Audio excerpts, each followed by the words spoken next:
ko video lo en tu te zong zong Christmas ti bai pet ule vinia chuan kan family senior group tenen an mani pualin advance Christmas kan lo mang don ani an phur to khop maya an pualin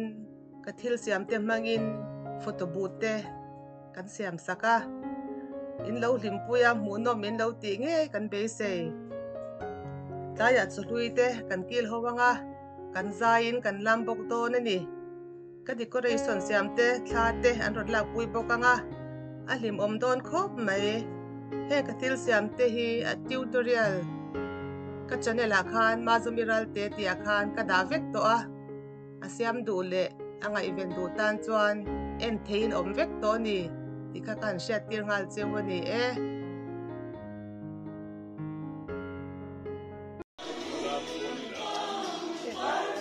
kuten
te bin ei ru a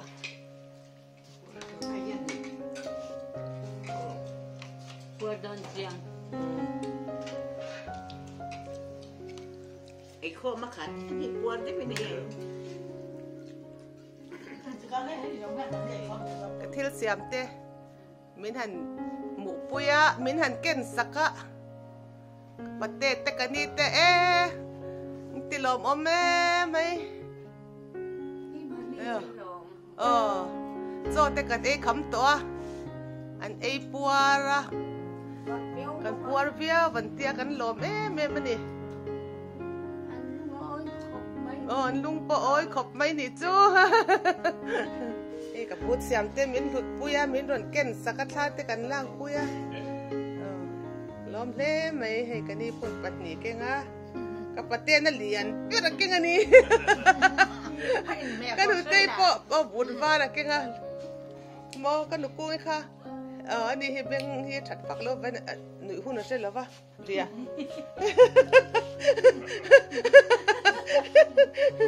ada ki tun pe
In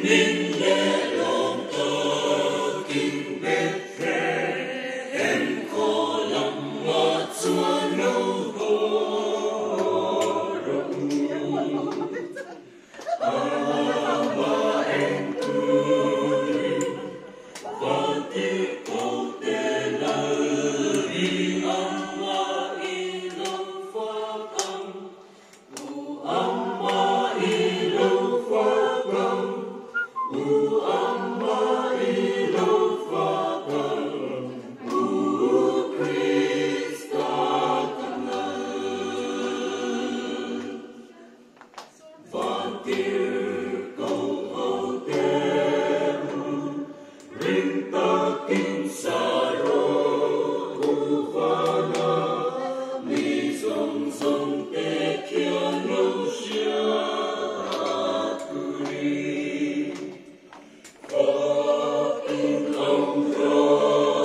làm chút